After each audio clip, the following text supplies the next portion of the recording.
10 ans à la tête de la Côte d'Ivoire, 7 ans à la prison de la Cour pénale internationale. 3 ans après son retour dans son pays, après avoir été acquitté à La Haye, à bientôt 80 ans, il repart à la conquête du fauteuil présidentiel. Quelles sont les chances de celui que le président Nicolas Sarkozy promettait, selon Robert Bourgi, de vitrifier? Le président Laurent Koudou-Gbagbo est l'invité de Moments de vérité sur Infomédia. Bonjour, Monsieur le Président. Bonjour. Alors, il y a quelques semaines, votre parti, le PPACI, vous désignait comme le candidat à la prochaine présidentielle. Oui. À 80 ans, que pensez-vous faire que vous n'ayez pu faire pendant que vous étiez président pendant 10 ans? À 80 ans, est-ce que vous avez encore la force de pouvoir vous lancer dans une telle bataille? On se bat. Moi, je me bats depuis que j'ai à peu près 18 ans. Je me bats pour la Côte d'Ivoire, mais je me bats surtout pour l'Afrique. Mais se battre à 80 ans, on est un peu diminué, Monsieur le Président, non? Non, non. Il ne faut pas juger comme ça. Il faut voir si les raisons des batailles ont disparu. Et les raisons n'ont pas disparu. Après La tout ce que vous avez... liberté pour les hommes, les indépendances pour les États africains, l'égalité entre les Noirs africains et les autres hommes de la terre, tout ça, ça n'a pas disparu. Ça n'a pas disparu, Monsieur le Président, mais en même Donc temps... il faut se battre. Il faut se battre, mais en même temps, on se dit qu'il y a de la jeunesse. Pourquoi vous ne promouvez pas plutôt cette jeunesse-là pour prendre la place et vous reposer? Parce que vous y avez droit maintenant. Mais pourquoi les promouvoir peut-il vouloir dire s'asseoir? Même l'acte de les promouvoir, ça fait partie du combat.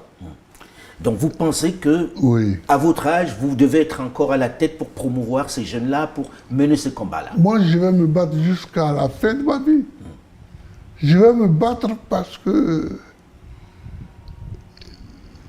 les combats des Nkrumah, des Lumumba, ce n'est pas achevé. Mais peut-être que les jeunes devraient prendre la relève. Monsieur le Président, vous avez été pendant 7 ans à la Cour pénale internationale comme prisonnier. Oui. Vous êtes resté encore quelques années en Belgique en attendant que vous soyez acquitté. Vous l'avez été. Vous êtes revenu au pays depuis 3 ans maintenant. Et vous êtes en train de vouloir à nouveau être candidat, mais pèse sur vous une condamnation de 20 ans qui ne vous permet pas d'être éligible. Comment vous allez faire pour être candidat lorsqu'on sait que vous avez ce coup près-là qui vous interdit d'être candidat? C'est tout ça la bataille. C'est tout ça la bataille. Mais pour faire court et expliquer, cette condamnation vient du fait qu'on m'accuse d'avoir braqué la BCEAO, c'est-à-dire la Banque centrale des États de l'Afrique de l'Ouest. Voyez-vous, Gbagbo Laurent, en train d'aller braquer une banque. Vous n'avez pas donné d'ordre d'aller braquer cette banque? Bon, donc, c'est grotesque. C'est grotesque, mais c'est tout ça la bataille. C'est-à-dire qu'on ne recule devant rien pour nous contrer. Pour vous, c'est une cabale, Monsieur le Président? Mais dès qu'ils ont su que j'étais en train d'être acquitté à la CPI, ils ont monté quelque chose ici. Parce que pour eux, ils m'avaient envoyé à la CPI. C'était ad vitam aeternam. Or, voici que je m'apprêtais à revenir. Donc, ils ont monté une petite cabale. Pour vous, c'est une cabale, il n'y a rien à vous reprocher sur ce braquage-là de la BCEAO? Mais vous ne vous reprochez rien? Il n'y a jamais eu de braquage. Quand j'étais président, on a voulu, comme on le fait aujourd'hui pour les États de l'AES, on a voulu faire en sorte que à l'intérieur du pays, la population se révolte contre moi. On a coupé le robinet. Voilà. Donc, on a voulu m'empêcher de payer les salaires. Un matin, j'allais au conseil des ministres et j'apprends par la radio qu'un certain nombre de banques ont fermé et que tous les dirigeants sont partis hors du pays et c'était la fin du mois. Donc les salaires étaient déjà positionnés. Donc il ne fallait pas que les banques ouvrent. Donc j'ai décidé, arrivé au Conseil des ministres, de nationaliser ces banques-là et d'y affecter illico presto des Ivoiriens qui ont procédé au paiement des salaires. C'est ça le braquage? C'était le braquage, ça. Donc on ne vous accuse pas de vous être enrichi avec ça, non. C'est d'avoir payé les salaires. Voilà. Et donc, on a payé tous les salaires. Et quand on a vu que le braquage ne prenait pas avec moi, c'est là qu'on a décidé de me vitrifier. On va parler de la vitrification. Voilà. Monsieur le Président, Oui. pour vous, qui fait cette cabale? Qui organise tout ça? Oh, est-ce que dans la situation où je suis, dans la situation où se trouve la Côte d'Ivoire, il est important, est-ce qu'il est important de citer des hommes ou des pays? C'est pas la peine. On aurait bien voulu, Monsieur le Président. Mais Ouais. comprenez qu'on ait envie d'entendre des noms, mais bon, vous avez choisi par correction de ne pas citer les noms. Mais Monsieur le Président, aujourd'hui, il y a un risque que vous ne soyez pas candidat. On a entendu le patron, le président de la Cour électorale indépendante dit que vous êtes inéligible. Comment comptez-vous faire pour être candidat dans ce cas? Mais vous savez, en 1990, les mêmes personnes disaient que je n'allais pas être candidat contre Fouet. Mais j'ai été candidat contre Fouet. Et cela a ouvert la route au multipartisme. Et cela a ouvert le débat politique. Donc, mon rôle est un rôle de précurseur, toujours. De pionnier. Ouais, de pionnier. Alors, Monsieur le Président, lorsque l'on regarde le landerneau politique ivoirien, on s'interroge, on se dit il n'y a pas de renouvellement véritable de la classe politique. On entend encore dire que le président Alassane Dramane Ouattara pourrait accéder, pourrait encore être candidat en 2025. Qu'est-ce que cela vous inspire? Et ce n'est pas dans la situation où nous trouvons maintenant la durée d'un homme sur la scène politique qui a un problème. Mais c'est le respect de la loi. Comment ça? Ce que Alassane fait et qui est condamnable, ce n'est pas qu'il soit candidat, mais qu'il soit candidat pour un 4e mandat. Alors que la Constitution dit de façon claire et nette qu'aucun individu ne peut être président pour plus de 2 mandats. Pour vous, il est dans l'illégalité. Mais total. Et c'est ça. Alors les gens disent Alassane. Non. Laissez Alassane et voyez ce qui est une faute. Ce qui est la faute, c'est que déjà, en ce moment-ci, nous sommes dans son 3e mandat, ce qui est une faute. Et non seulement il fait une faute, Mais il veut amplifier la faute en allant pour un quatrième mandat, ce qui est une horreur. Pour vous, il ne doit pas être candidat, absolument pas. Mais la loi, et surtout que cette constitution-là, c'est lui qui l'a écrite.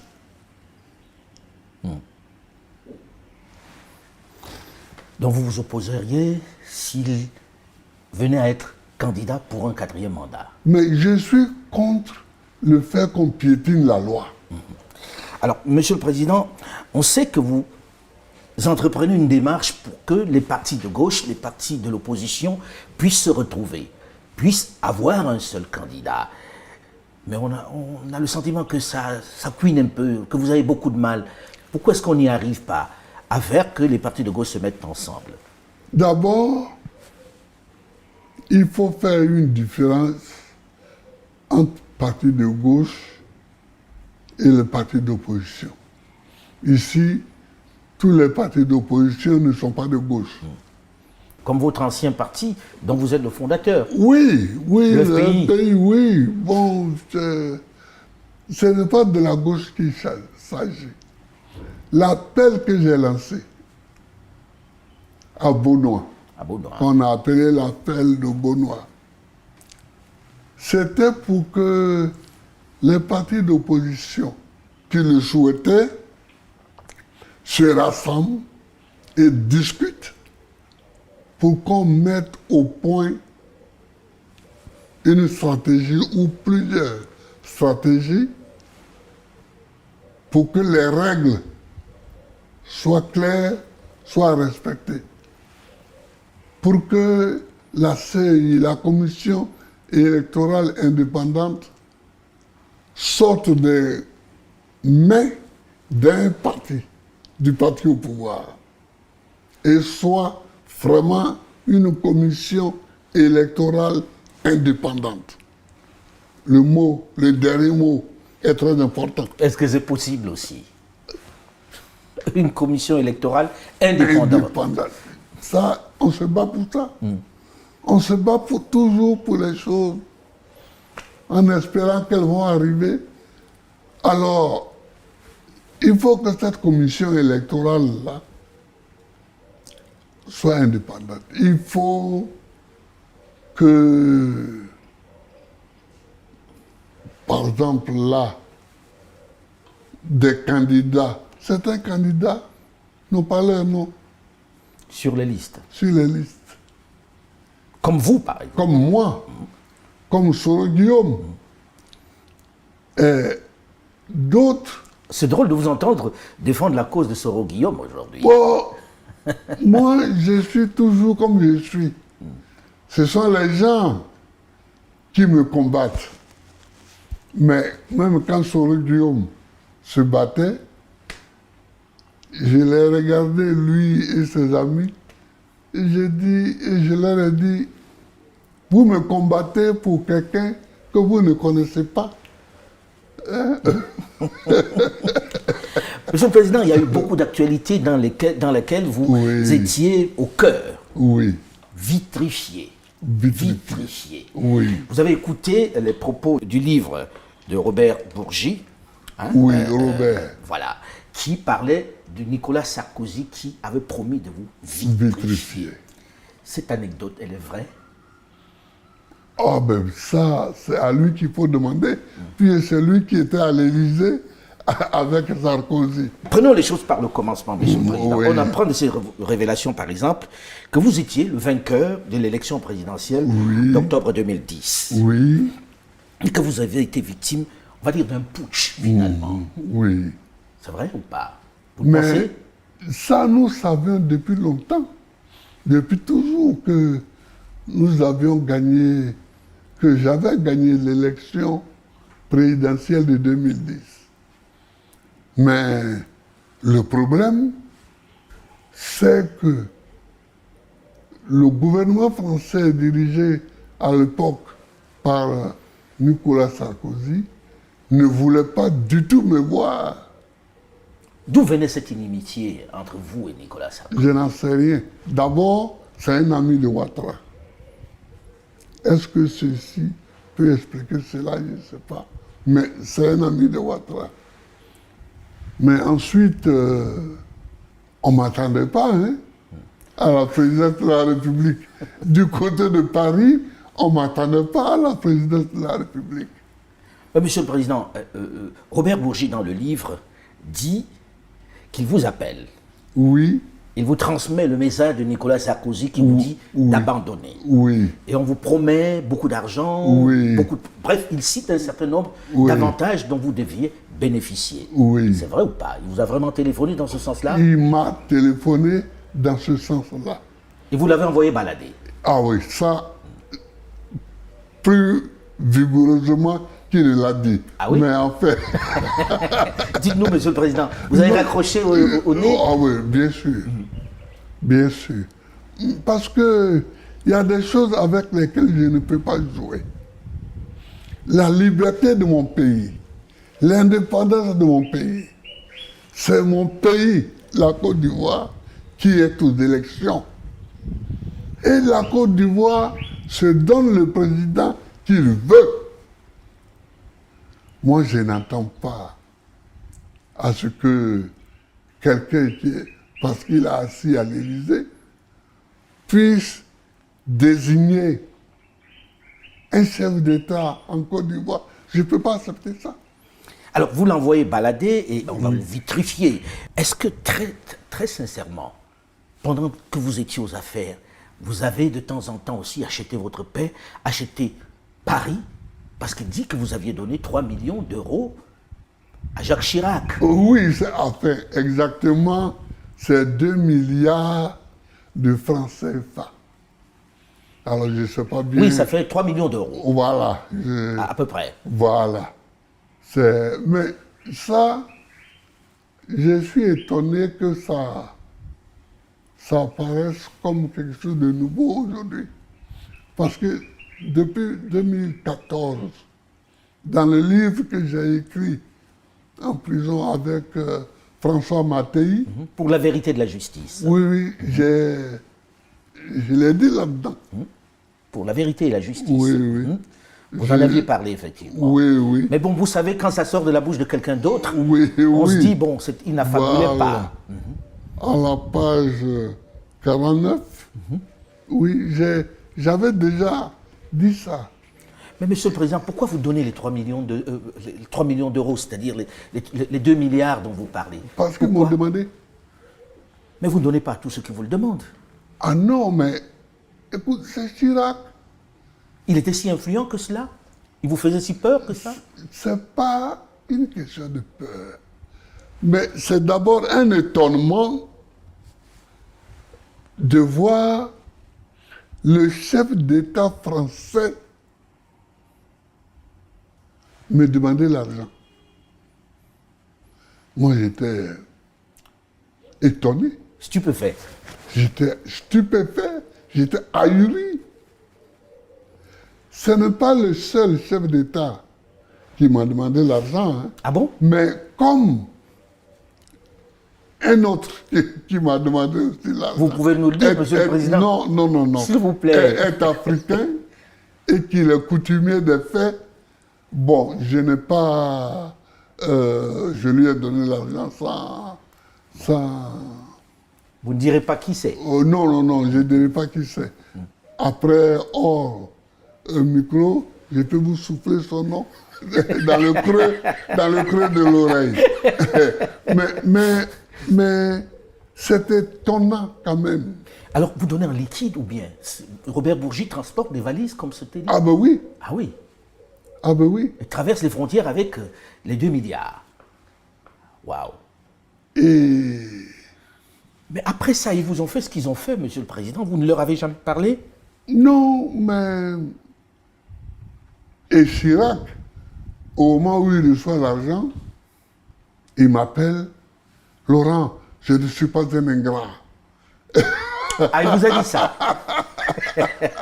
C'est amusant, non? Ah oui, on ne peut pas être plus ingrat. Laurent, je ne suis pas un ingrat. Je saurai m'en souvenir. Je saurai m'en souvenir. Et puis après, derrière mon dos, lui, la France le Burkina Faso monte une rébellion qui vient m'attaquer. En termes d'ingratitude. On fait difficilement mieux. Voilà. On fait difficilement mieux, ça je vous le concède. Monsieur le Président, quand on écoute tout ceci, on a envie de dire, est-ce que ça ne remet pas en cause la légitimité même du président Alassane Dramane Ouattara? Parce que là, quand on écoute ça, on se dit, la France lui a donné le pouvoir, puisque on dit qu'il n'a pas gagné les élections présidentielles. Mais moi, il y a longtemps que je l'ai dit, il y a longtemps que je l'ai dit, je leur ai même proposé en 2011 de venir recompter les bulletins de vote. Et ils allaient voir la nature de certains bulletins de vote. À Bouaké, par exemple, qui était la capitale de la rébellion, les gens ont décidé de donner 100 000 voix de plus à Ouattara. Ces gens, vous les connaissez? Est-ce que vous avez eu des éléments palpables? Bien sûr. Et j'ai donné des documents à Roland Dumas et à l'autre avocat, la célèbre. Vergès? Et Vergès. Maître Vergès. Oui, qui était venu me voir quand j'étais enfermé à Korogo. Ils sont partis avec des documents. Et bon, maintenant les deux sont décédés, mais ils en ont parlé sur les chaînes de télévision, des télévisions françaises. Mais en fait, votre sort était scellé. Ah ben bien sûr. C'est-à-dire, je pense que les Français se sont dit surpris par mon arrivée en 2000 au pouvoir. Donc ils ne voulaient plus être surpris. Ils ne voulaient plus être surpris, ils ont géré ça à leur manière. Voilà. Alors, vous allez vous retrouver en prison à Korogo, puis ensuite à La Haye, À La Haye. pendant 7 ans. Oui. Monsieur le Président, en toute... Presque 1 an à Korogo, 8 mois ou 9 mois. Et puis 7 ans à La Haye. à La Haye, Et puis après 2 ans en Belgique. en Belgique. Monsieur le Président, on vient là, le bureau de la Cour pénale internationale en Côte d'Ivoire a annoncé fermer ce bureau-là. Cela veut dire qu'on a soldé la question de la crise post-électorale de 2010. Finalement, si on fait un bilan, on a plutôt l'impression que vous étiez le seul. Avec quelques-uns qui étaient à La Haye. Merci pour cette question, parce que elle me tracasse. Je ne sais pas comment prendre le problème. Quelquefois, j'ai envie d'appeler le procureur de la CPI. Et puis, quelquefois, j'ai dit non. C'est-à-dire que Très concrètement, vous avez le sentiment que c'était juste pour vous, alors. c'est-à-dire, si on veut chercher l'auteur ou les auteurs des massacres qui ont eu lieu en Côte d'Ivoire, nous ne sommes pas encore au courant des résultats des investigations. Parce que je suppose et j'espère qu'ils ont fait des investigations sur tout. Ils n'ont pas encore jugé ceux qu'ils soupçonnent. Donc, on ne sait pas les résultats des jugements à la Cour, à la CPI, ou bien même devant d'autres tribunaux. On ne sait pas encore. Pour faire court, vous avez le sentiment que ce bureau était spécialement fait pour Laurent Koudou-Gbagbo. Mais si on n'a pas fait des recherches complémentaires et qu'on n'a pas jugé, donc tout ce cirque qui a duré des années et qui a coûté des milliards, n'a été fait que pour moi. C'est un grand honneur, mais c'est une grande injustice. C'est une grande injustice pour la Côte d'Ivoire. Vous pensez cela de la CPI, que la CPI se serait déployée juste pour vous condamner, alors que finalement elle vous a acquitté? Je n'ose pas penser cela. C'est pourquoi j'attends encore qu'on nous dise quels sont les assassins, quels sont les voleurs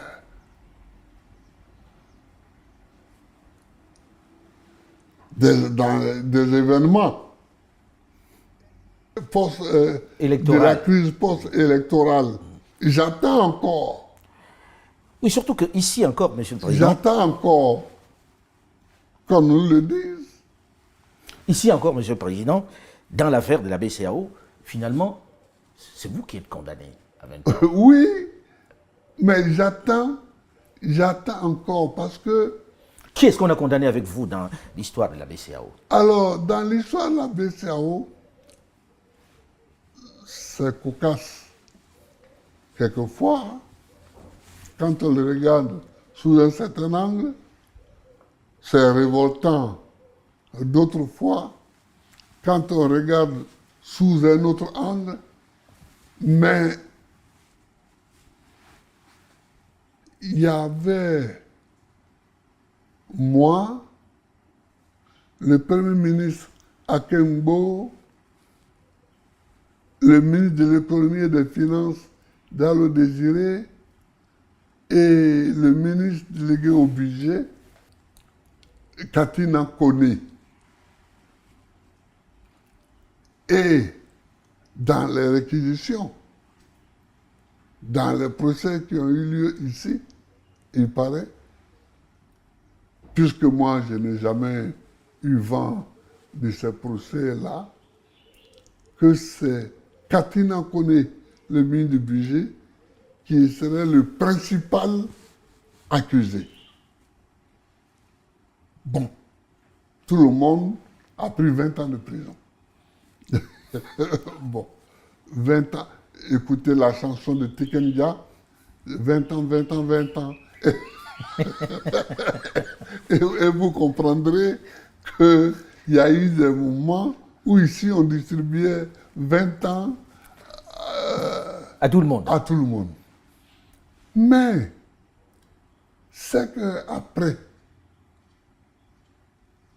les autres, y compris le principal accusé, sont amnistiés. Et vous?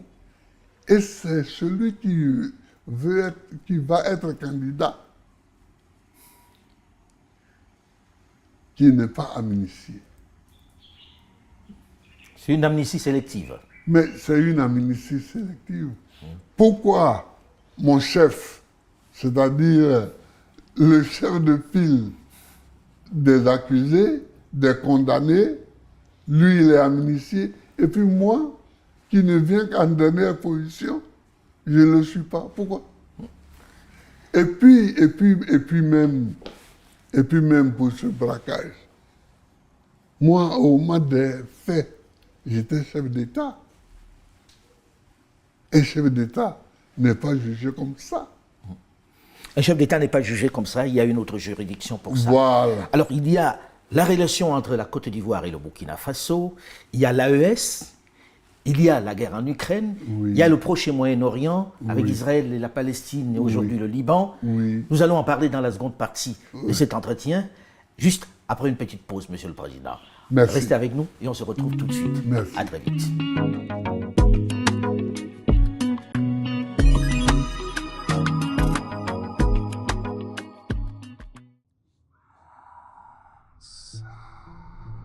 Nous sommes 1,3 milliard d'Africains à partager une conviction. L'Afrique telle qu'elle fonctionne va mal. Il faut donc la repenser profondément. Même si le berger essaie toujours de convaincre le mouton qui l'amène à l'abattoir que leurs intérêts sont communs. Il faut rappeler que personne ne viendra repenser l'Afrique à notre place. Pourquoi d'ailleurs quelqu'un d'autre le ferait contre ses intérêts? Personne ne peut aimer l'Afrique plus que les Africains. C'est pourquoi il est urgent de nous prendre en main. D'en finir avec nos complexes d'infériorité, d'en finir d'attendre la solution des autres. Notre démographie est un formidable avantage. Chacun d'entre nous a un potentiel, un talent, quelque chose de distinctif à apporter. Personne n'est trop petit ou trop grand pour apporter sa pierre à ce chantier titanesque. Chaque idée compte. Et on doit passer de la parole à l'action. C'est pourquoi il devient urgent de se mettre ensemble pour repenser notre continent, de nous unir sans complexe autour de cet objectif.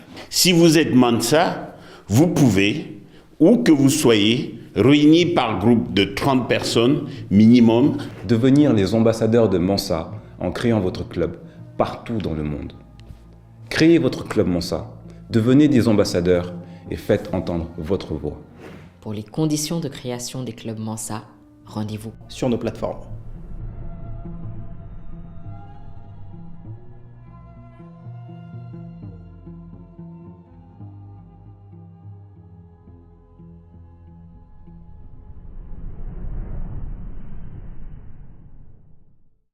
Parce que l'Afrique est au cœur des luttes d'influence mondiale. Parce que la RDC est au centre des enjeux stratégiques, l'heure est venue pour un New Deal.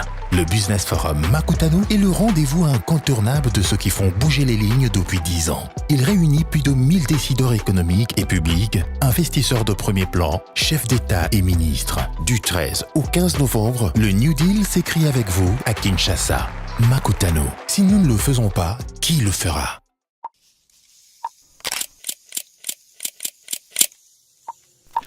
Nul n'a le droit d'effacer une page de l'histoire d'un peuple, car un peuple sans histoire est un monde sans âme. Le grand jour tant souhaité est enfin arrivé. Indépendance, en vertu du droit du peuple à disposer de l'air. De ce moment et à jamais, notre État libre et indépendant. Il n'y a pas de dignité sans liberté. C'est par la lutte qu'elle a été conquise. La patrie ou la mort. En Afrique, il y a un grand diable qui vend les autres Africains. Nous préférons la pauvreté dans la liberté à la richesse dans l'esclavage. Mobutu Sese Seko Kukumbendu Wazabanga. C'est une question de dignité. Connaissez-vous un seul juif au monde qui porte un nom zaïre? Después de haberlos ultimado bajo la estatua del profesor Lumumba, nous avons connu les ironies, les insultes, les coups que nous devions subir matin, midi et soir parce que nous étions des nègres. Puis un journal français m'attaque. Un journal gabonais attaquera Mitterrand. Ah, c'est fini cet état des choses. Vive la liberté, vive le Cameroun indépendant. C'est nous-mêmes qui luttons, c'est le peuple congolais qui lutte, c'est l'armée populaire de libération. La patrie ou la mort, la patrie ou la mort.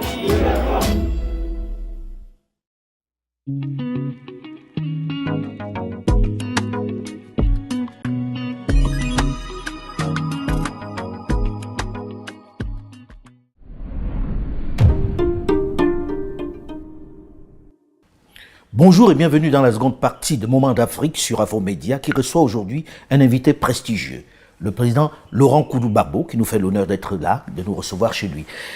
Dans la première partie de ce magazine, Monsieur le Président, nous avons évoqué les questions ivoiriennes, les questions intérieures, avec notamment cette question de vitrification dont vous deviez faire l'objet. Dans cette seconde partie, j'ai envie que nous parlions d'international, puisque je sais que cela vous intéresse également. Et que ça concerne aussi la Côte d'Ivoire dans une certaine mesure, puisque la première question porte sur la relation entre la Côte d'Ivoire et l'AES, l'Alliance des États d'Afrique du Sahel. Déjà, quel est le regard que vous jetez sur cette Alliance des États du Sahel, sur cette AES? Un bon regard. Je voudrais dire ceci. La CEDEAO a été créée en 1975. Aujourd'hui, nous sommes en 2024. Si nous voyons que 3 États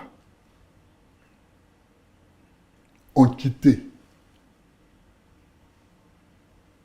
la CEDEAO, pour créer l'AES, il faut se demander pourquoi. Pour vous, c'est justifié? Ah oui. Pour moi, c'est justifié. J'ai été président 10 ans de la Côte d'Ivoire. Et dans la CEDEAO, la Côte d'Ivoire n'est pas rien. C'est le leader presque. La Côte d'Ivoire n'est pas rien. Mais la CEDEAO ne s'attaque pas aux problèmes qui se posent aux États de l'Afrique de l'Ouest. Comment ça? Il y a Boko Haram au Nigeria. Qu'est-ce que la CEDEAO a fait contre Boko Haram? Rien. Il y a les rébellions qui affligent le Niger, le Mali, le Burkina Faso et la Côte d'Ivoire aussi. Qu'est-ce que la CEDEAO a fait? Rien. Et maintenant le Togo aussi, le nord du Togo aussi. Voilà, et le Togo aussi. La Côte d'Ivoire, qu'est-ce que la CEDEAO a fait? Rien. Alors, même en se limitant à ces questions de sécurité, quand vous n'êtes pas capable, dans une communauté, de vous mettre ensemble pour chercher des solutions aux problèmes qui se posent, ne vous étonnez pas que les gens vous quittent. Mais qu'est-ce qu'il faut en faire alors de la CEDEAO? Parce que lorsqu'on vous écoute, oui, cette CEDEAO n'a plus de justification, n'a plus de raison d'être. Mais c'est ce que je pense. C'est ce que je pense. Et c'est ce que je dis à mes amis. La CEDEAO est devenue un instrument de propagande de la France. Parce que, comme l'a dit un de mes amis, qui paye commande. Et les Africains ont ce cycle-là. On a créé l'Union africaine. On a créé l'OUA, puis l'Union africaine. Vous savez qu'un Ivoirien, sous mon instigation, a été aussi secrétaire général de l'OUA. Essi Amara. Et c'est sous lui qu'on est passé de l'OUA à l'UA. Est-ce que c'est pas honteux qu'à Addis Abeba, le siège de l'UA soit construit par une puissance étrangère? La Chine. La Chine. C'est honteux. Est-ce que c'est pas honteux que le fonctionnement de l'UA au quotidien à Addis Abeba soit financé par l'Union européenne? C'est pas honteux. C'est honteux. Mais quelle indépendance voulez-vous défendre quand vous vous mettez dans de telles situations? Pour vous, il faut dissoudre tout cela. Pour moi, les Africains ont le choix entre deux voies. Se ressaisir et financer eux-mêmes leurs organisations, dont la CEDEAO, ou bien alors les dissoudre. Lorsqu'on vous entend, Monsieur le Président, vous, que l'on présente comme un démocrate, je pense que c'est ce à quoi vous pensez, quand on vous entend défendre l'AES, que l'on présente comme une association d'États de putschistes, on se dit, expliquez-nous, pourquoi ce serait bien aujourd'hui l'AES? Merci pour cette question. Parce que cette question elle-même est le problème. On présente l'AES comme un conglomérat de putschistes. Ne nous faites pas aller loin. Au Mali, au Niger, au Burkina Faso, il y a eu des coups d'État militaires. Il y en a eu aussi en Guinée, au Gabon, au Tchad. 2 remarques. Pour ceux qui critiquent les dirigeants de l'AES et les traitent de putschistes, il y a 2 sortes de coups d'État. Les bons coups d'État et les mauvais coups d'État. Mais moi, je ne rentre pas dans ce jeu-là. Ah oui, quand je vois que certains chefs d'État occidentaux couraient quasiment au Tchad pour adouber. Je sais que vous faites allusion au président Macron qui est allé à l'enterrement et qui a adoubé le fils d'Ebi. Oui, je n'ai pas dit son nom. Mais bon, j'ai de ceux qui n'ont pas vu les images. Et puis il y avait quelques autres chefs d'État, dont l'ancien président Mohamed Bazoum. Quand je vois ça, je me demande ce qu'il y a dans la tête de ceux qui raisonnent ainsi, intellectuellement. Parce que ou bien un coup d'État est un coup d'État, ou bien il n'en est pas. Ou bien il n'en est pas. Mais ça, c'est la première catégorie de gens qui... La deuxième catégorie, c'est qu'il y a des coups d'État civils. Il y a des coups d'État civils qui n'utilisent pas les armes. Quand votre constitution vous donne 2 mandats, vous permet de faire 2 mandats, et que vous en faites 3, 4, 5, 6, 7, n'est-ce pas des coups d'État? Ce sont des coups d'État. On dit coups d'État, c'est-à-dire des procédés brutaux par lesquels vous exercez le pouvoir contrairement au texte de loi, au texte constitutionnel. C'est ça, la définition d'un coup d'État. Alors, l'Afrique est pleine de coups d'État. L'Afrique est pleine de faiseurs de coups d'État. Donc l'AES ne fait pas exception ou n'est pas particulier. L'AES n'est pas... moi, je n'ai pas fait de coup d'État pour arriver au pouvoir, mais j'ai travaillé avec des gens comme Lansana Conté. J'ai travaillé avec beaucoup de chefs d'État issus de l'armée.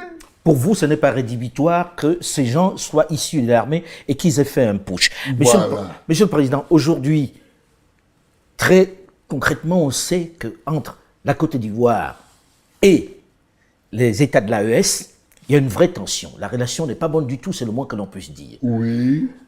Imaginons que vous soyez aux affaires aujourd'hui. La relation va s'améliorer. Vous rétablissez les relations avec l'AES? Oui, parce que je vais les considérer comme des États, tout simplement. Comme des États qui ont leurs dirigeants, qui sont arrivés au pouvoir par leurs moyens. Mais enfin, je ne peux pas recevoir le président gabonais. Oligui Nguema? Oui, Nguema, ici.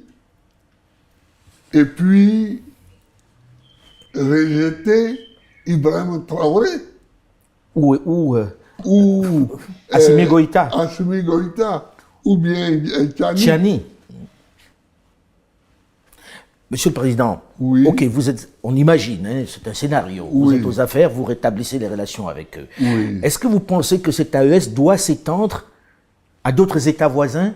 Vous pensez que c'est plus viable en remplacement des autres institutions, des autres États qui sont dans la région et qui, d'après vous, sont tenus par d'autres? Mais ça dépend, justement, tenu par qui et pour faire quoi? Voilà les 2 questions. Moi, je pense qu'il faut régler le problème monétaire. Le CFA? Oui, le problème monétaire. Et trouver donc une raison valable pour s'associer. S'associer sur la base d'un projet économique. D'un projet monétaire. Monétaire. Clairement. Parce que ce n'est pas la peine d'aller à la CEDEAO pour avoir encore 4, 5, 6 monnaies, 7 monnaies. Ce n'est pas la peine. Vous comprenez? Il est temps, aujourd'hui, depuis 1960, que l'Afrique règle ses problèmes monétaires. Son problème monétaire. Elle le réglera ou bien pour le continent tout entier. Bon, mais je suis un peu sceptique. Mais les blocs de pays peuvent se mettre ensemble pour qui se créent comme ça, comme la CEDEAO, comme les associations de l'Afrique australe, peuvent s'agglutiner autour d'une monnaie. Parce qu'ici, en Afrique de l'Ouest, on commerce. Tous les États de l'Afrique de l'Ouest commercent. En Afrique du Nord, ils commercent. Voilà. Alors, Monsieur le Président, voilà. On a compris qu'il faudrait qu'il y ait des grands blocs qui se réunissent autour d'une monnaie et pour pouvoir commercer, voilà. Et ça va faciliter les choses. Alors, lorsque l'on parle de ça, on parle d'actualité internationale, on ne peut pas ne pas parler de la guerre en Ukraine. Oui. La guerre en Ukraine qui, finalement, s'invite aussi en Afrique, puisqu'on a vu l'Ukraine aider une partie de la rébellion au Mali, parce qu'il disait combattre les Russes qui sont sur place. Oui. Quel est le regard que vous avez sur cette guerre en Ukraine, Monsieur le Président? Êtes-vous de ceux qui pensent qu'il faut être derrière l'Ukraine, comme le demandent les grandes puissances, ou bien que dans tout ça, il y a encore une injustice? Si il y a une injustice, moi je pense, quand je vois la guerre d'Ukraine, je pense en 62, à ce qui s'est passé à Cuba. La baie des cochons, la crise de la baie des cochons. En 62, l'Union soviétique de Khrouchtchev a installé des missiles à Cuba. John Kennedy a menacé de déclencher la Troisième Guerre mondiale si jamais ces missiles n'étaient pas évacués. Mais nous étions jeunes. Ce problème nous a tenus en suspens pendant des mois. Et finalement, après moult négociations, Khrouchtchev est parti avec ses fusées. Les fusées ont quitté Cuba et la paix est revenue. Alors je suis étonné que les Américains n'ont pas la mémoire de ce fait. Et qu'ils veulent étendre les pouvoirs de l'OTAN jusqu'en Ukraine, c'est-à-dire à quelques kilomètres de Moscou. Et ils s'étonnent que Moscou réagisse. Mais, chers frères,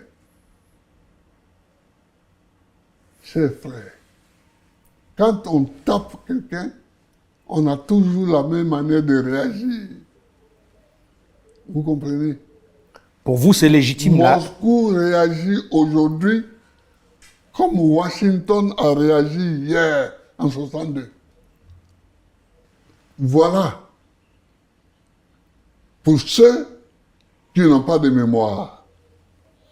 Et voilà pour ceux qui n'ont pas de capacité de se souvenir.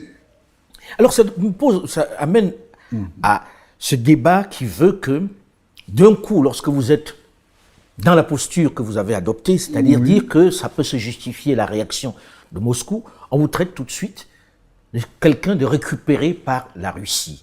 Et c'est ce qu'on reproche au Mali, c'est ce qu'on reproche au Burkina Faso, c'est ce qu'on reproche au Niger. Pensez-vous que ces États sont entrés dans la guerre froide à nouveau et sont des satellites de Moscou sur le continent? Mais de toutes les façons, si on les traite de la sorte, qu'est-ce que ça peut faire? Ça n'a rien à voir. Ça ne fait ni chaud ni froid. Oui, moi si on me dit que je suis récupéré par Moscou, mais vraiment ça me dit rien. Mais et alors rien. Et alors rien. Parce que qui me juge? Qui me juge? Vous n'en avez rien à faire de la réaction des pays occidentaux? Non. C'est-à-dire que il ne faut pas que les Africains se laissent intimider par les jugements de ceux qui veulent couvrir leur basse manœuvre. Voilà. Le monde est secoué de part en part par des conflits, comme vous voyez. En dehors de l'Ukraine, aujourd'hui, les conflits se sont déplacés au Proche et Moyen-Orient. Oui. Israël, à Gaza, Israël en Palestine, Israël aujourd'hui au Liban, avec l'Iran qui réagit. On est en train d'assister à un embrasement. Quel est le regard que vous avez sur cette guerre, d'abord en Israël aujourd'hui, contre la Palestine? Vous savez, je suis triste. Je suis triste parce que je suis chrétien catholique. Vous avez changé alors. À un moment donné, vous n'étiez plus catholique. Oui, à un moment donné, j'ai été évangélique, mais maintenant je suis revenu au catholicisme. Et donc, étant chrétien, ma référence, c'est la Bible. Voilà. Donc, je vois l'abus que certains font de la Bible. Voilà, Israël, c'est le peuple élu. Donc. Ok.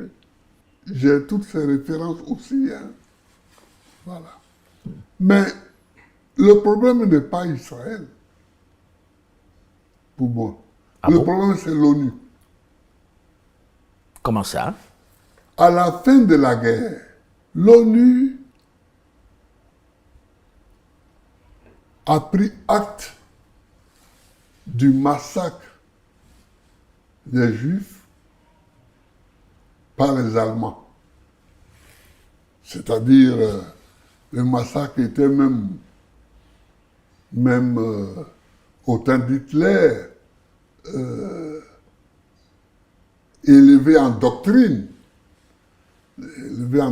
nationale. Et ils ont voulu régler cette question, et c'était bien.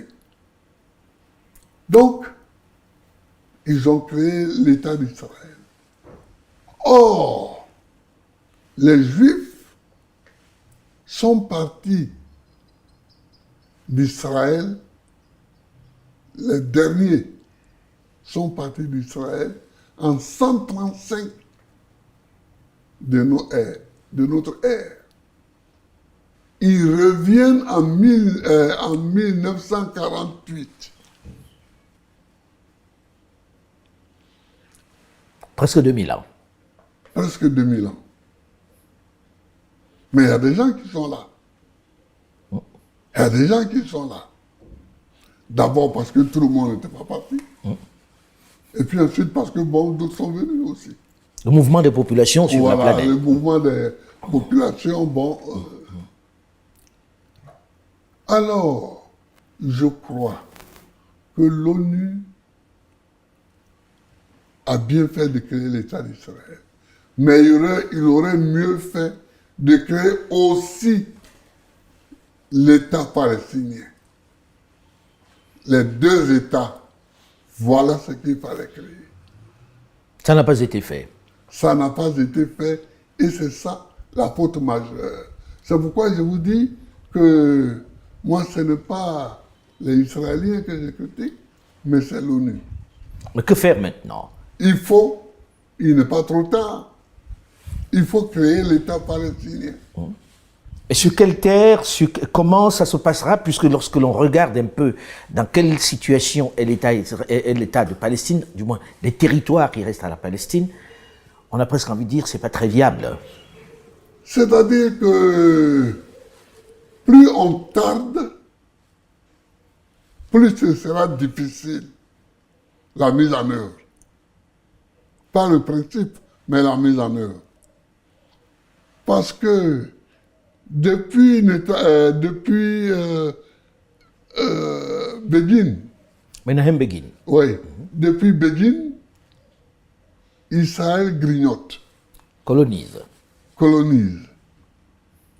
Et grignote sur les territoires palestiniens pour leur laisser la portion la plus congrue. Mais on voit ça. Ça se voit. Ça se sait. Ça se sent. L'ONU est là pour quoi? L'ONU observe quoi? Les soldats de l'ONU là-bas, ils font quoi? Il faut prendre la décision d'abord au Conseil de sécurité de créer l'État palestinien. Et deuxièmement, il faudra engager les discussions pour délimiter cet État palestinien. Ces discussions vont engager Israël, bien sûr, l'autorité palestinienne, la Jordanie, etc. Le Liban. La Syrie. Tout ça, ils vont être partie prenante de cette discussion. Mais pensez-vous très très honnêtement qu'aujourd'hui ça puisse être faisable lorsque l'on sait le soutien dont bénéficie l'État d'Israël de la part des États-Unis, par exemple, et de l'hostilité dont cet État est victime aussi de la part de l'Iran et d'autres voisins? J'écoute, j'entends quelques responsables américains dire qu'il faut créer un État palestinien. Ce n'est pas du bout des lèvres? Hein? Ce n'est pas du bout des lèvres? Oh, c'est possible que ce soit du bout des lèvres, mais le fait que cela soit dit signifie que, effectivement, à part cette solution, il n'y a pas d'autre solution. Il n'y a pas d'autre solution. On ne peut pas condamner un peuple à l'errance. C'est ce qu'on a fait en 135 en condamnant les Juifs à l'errance. Et c'est ça qui a mené tous les drames que les Juifs ont subis. Au fil des siècles. Au cours des siècles, jusqu'au XXe siècle, arrivé au summum avec l'Allemagne hitlérienne. Donc il faut éviter cela. Il faut éviter cela. Monsieur le Président, j'ai envie que nous évoquions aussi, puisque vous parlez de l'ONU, vous avez parlé de la CEDEAO tout à l'heure, vous avez parlé de l'Union africaine, la francophonie. Le rôle de la francophonie, on vient d'assister au sommet de la francophonie il y a quelques semaines, où on parlait de la paix, de la démocratie. Croyez-vous en elle? Comment peut-elle impacter? Quel est le rôle qui doit être le sien? Moi, la francophonie, je n'ai jamais bien compris ce qu'elle fait. J'ai été président 10 ans, je n'ai jamais été à aucune réunion de la francophonie. J'avais nommé un de mes conseillers qui allait... Mais pourquoi vous n'y alliez pas? Mais parce que ça me semblait sans effet. Sans effet. Ils ont fait la réunion il n'y a pas longtemps. Quelles sont les conclusions? Quelles sont les conclusions? Vous comprenez? Donc, moi, je n'ai jamais été à une réunion de la francophonie. C'est pas que je déteste le fait qu'il y ait un certain nombre de pays qui parlent français, qui s'expriment en français. Mais je ne vois pas ce que l'organisation de la francophonie amène au monde. Je ne vois pas. On arrive presque au terme de cet entretien, Monsieur le Président, et j'ai envie de revenir à la question ivoirienne. Oui. La question ivoirienne aujourd'hui, c'est que comment vous faites pour être candidat et comment vous arriverez, puisque c'est l'appel que vous avez fait à Benoît, à réunir l'opposition ivoirienne pour aller de façon coordonnée aux élections présidentielles de 2025. Je voulais dire quelque chose, mais très simplement. Que pour le moment, j'ai appelé toute l'opposition à la vigilance et à régler les problèmes qu'il faut régler. J'ai parlé de la crédibilité de la CEI, j'ai parlé des listes électorales qui sont plus qu'imparfaites,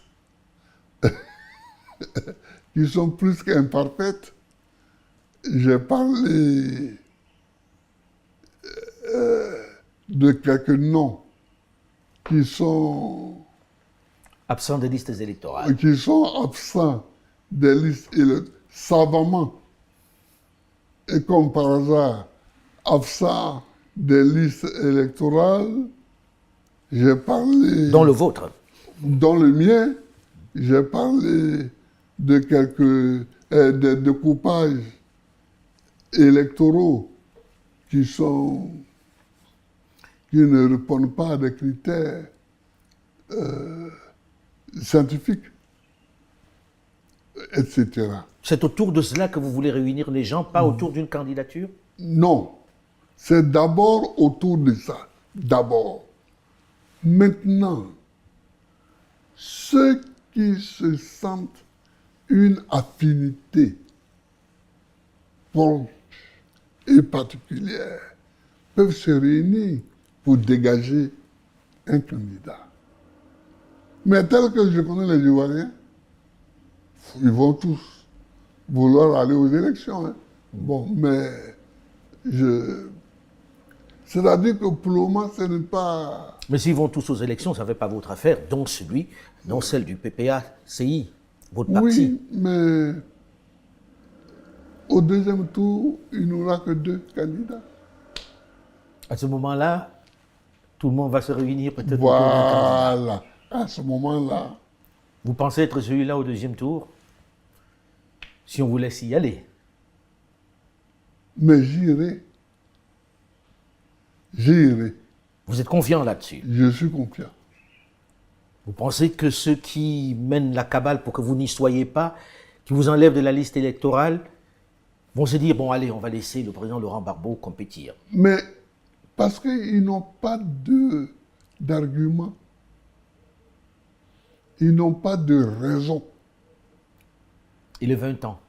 Les 20 ans de condamnation? Oui, pour avoir braqué une banque. Mais c'est ça. C'est 20 ans, mais 20 ans, condamné à 20 ans pour avoir braqué une banque. Personne, mais un président les braqueur. mots français ont un sens. Braquer une banque, ça veut dire quelque chose en français. Or, cela n'est pas. Cela n'a pas été. Donc pour vous, vous faites appel au bon sens ou bien à la gentillesse du président ou à... C'est pas sa gentillesse. je pense que ils vont sortir un moment donné, ils vont sortir de leur tremblote. Et puis... Ils ont peur de votre retour, d'après vous? Oh ben je crois bien, parce que j'ai dit qu'on était 4 condamnés. Les 3 autres sont amnistiés. Et moi seul, je ne suis pas amnistié. Enfin, comment voulez-vous qu'on traduise cela? Que vous étiez le chef braqueur? Non, ils ont désigné le chef braqueur dans le jugement, que c'était Kone Katina, le ministre du budget.